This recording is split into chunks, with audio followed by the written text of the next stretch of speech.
I think that one reason that I think we should care about resisting these right-wing arguments and actually breaking them down and showing what's wrong with them is because there are winnable people who might get fooled by those arguments.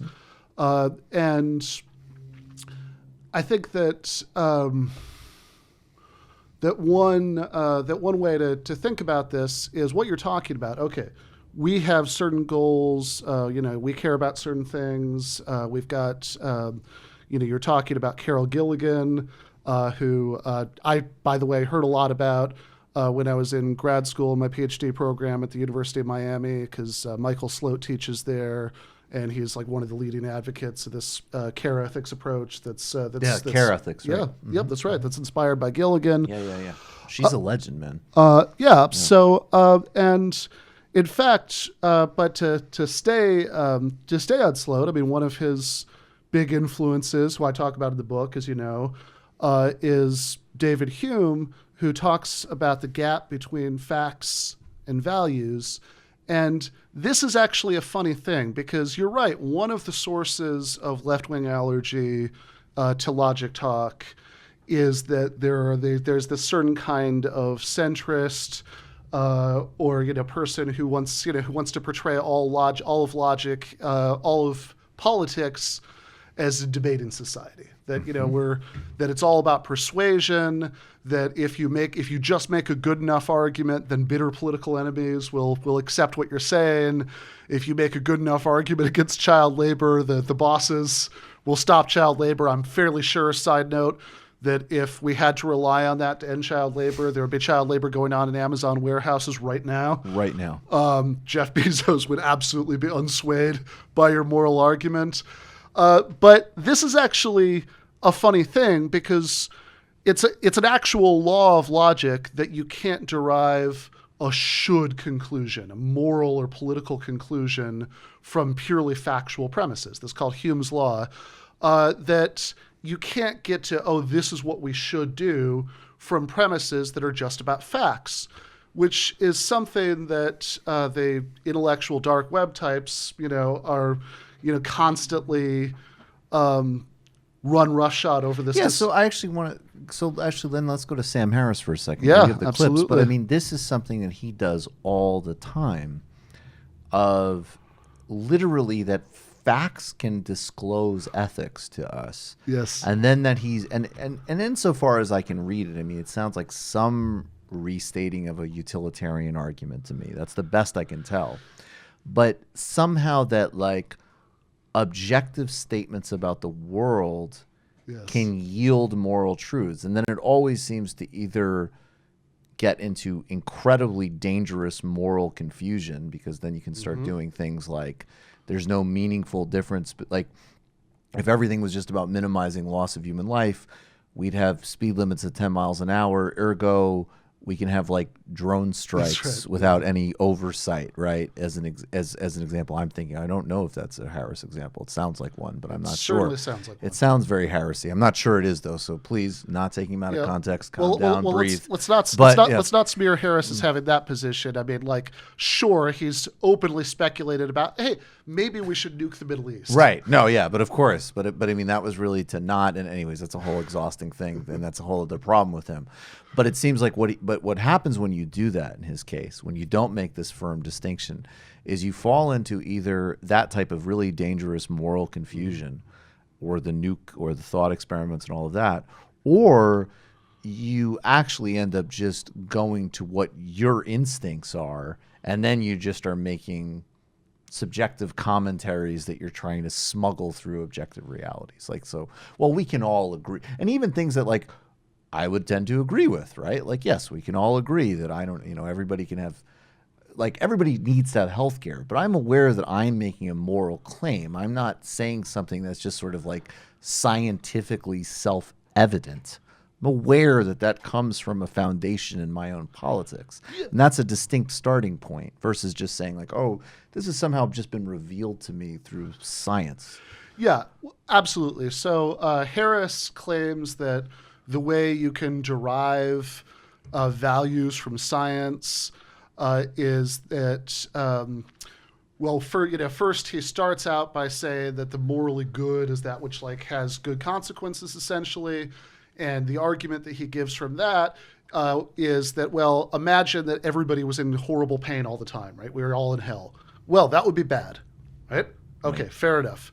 Therefore, the more we move away from that, the better it is, and science can tell us things about how we can move away from it. But if you actually slow down that argument, at a crucial point, he's just appealing to a straight moral intuition. Right. So, and this is Hume's point, that the facts can tell us things about how to achieve our goals, that, understanding factual premises can tell us, okay, this is going to be an effective strategy. This isn't going to be an effective strategy because we've tried it out. But it can't tell us which goals to care about in the first place. And the people who talk most about logic obscure this point, but this is actually, if you're actually interested not just in sort of wielding the rhetoric of logic as a way of sounding impressive, but you're interested in reasoning well, this is a principle of good reasoning. You can't derive an ought from an is. And one of the things that Harris would say is, no, you totally can, because we all think that like medicine is part of science, but what about what we view as healthy and what we don't view as healthy? Somebody could say, isn't it arbitrary that you value living a long life and all of this stuff, and I could have some other conception of health, which what I would say to that is, well, actually, yes, statements about health are statements about what we consider to be a good life. Right. Homosexuality used to be in the DSM. Right. The fact that it's not anymore is not primarily a result of empirical developments. It's a result of a successful struggle to get people to have a different value judgment that that as a result of the gay liberation movement. Right. Or for that matter, what the IDW types are all up in arms about this week. One of their big causes is the American Psychological Association's guidelines about boys and men, toxic masculinity and all that, right? So, which is kind of a stupid argument, like it's mostly a tempest in a teapot. But once again, they're objecting that, that what the APA values as far as what they think a healthy life is, isn't what we do. And so again, that's not an argument about facts. That's an argument about values. So essentially what and so this is actually the whole big postmodern smuggle. Because what they've done, it seems to me, and particularly from reading you, is they try to make, like, they take a caricature, which maybe some French theorists fall into. Sure. I've read some dumb postmodernism in my day, of, like, ultimate relativism, right? Like, hey, your explanation of how a jet engine works, like, if you want to say it's because there's secretly, like, a genie operating it, or you want to explain the aerodynamics of it, it's equally valid because it's all literary narrative. Like, all right, sure, whatever. Yeah. Maybe I've read a few things like that in college. Sure. Fair enough. But then they're actually taking that one objection to a very extreme and marginal even within the field view. And then they're saying, then there's this whole massive middle gulf in between that caricature and then basically like, well, 3 + 3 = 6. And then pretty much once you're out of that, you're in the terrain of history. Yeah. Like even when we talk about science, like or evolution, right? Mm-hmm. Like it's interesting that there's objective facts. Like, of course, we know the Earth isn't 5,000 years old, and we know that there's an evolutionary process, and we evolved from primates and so on. There's no dispute about that.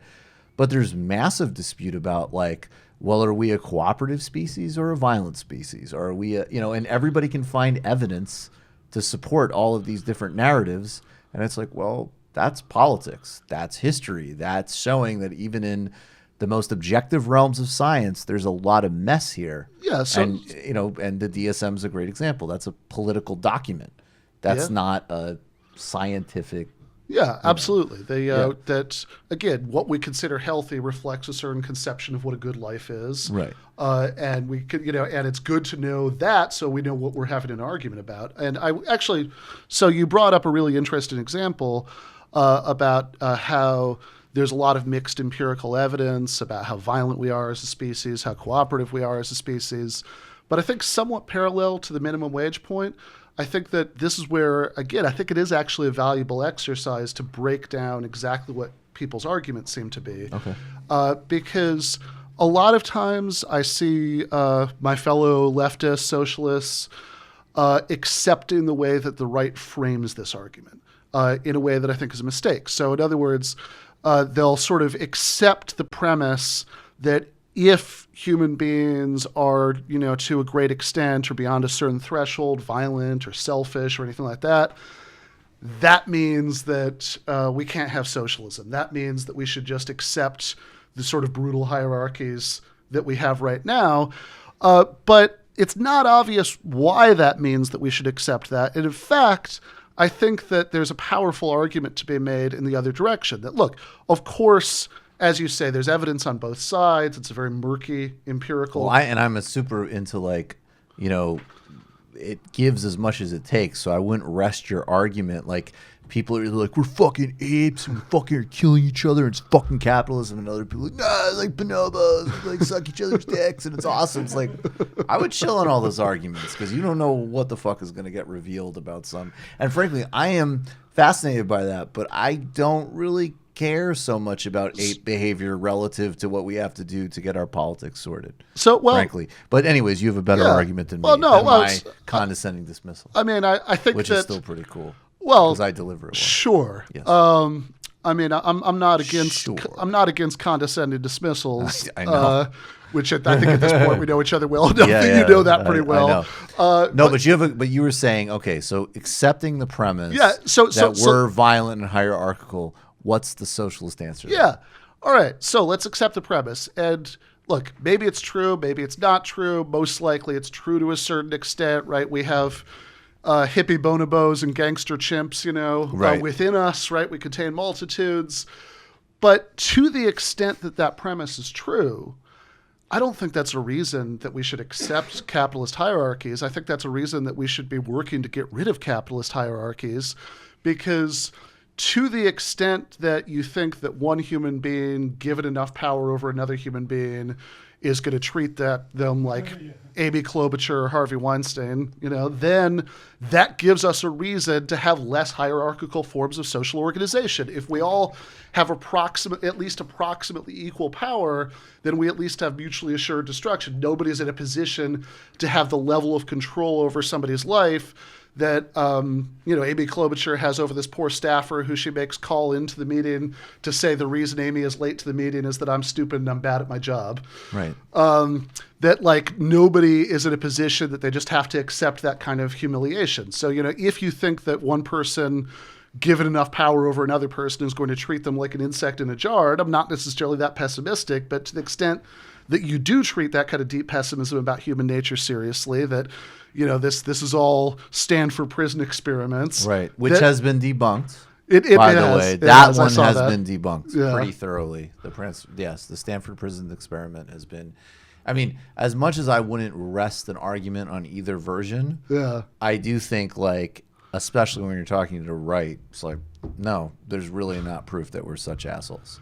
It's not like a completely benign interpretation at all either. Sure. But guys, we're actually not. Right. We're not necessarily. But that's a great argument. If you really accept that premise, then man, do you need to flatten out as many disparities as possible, because we can't be trusted with them. Absolutely. You just enjoyed that Michael Brooks Show video, and you can get a lot more by subscribing to us here at the Michael Brooks Show YouTube channel. It's literally right there.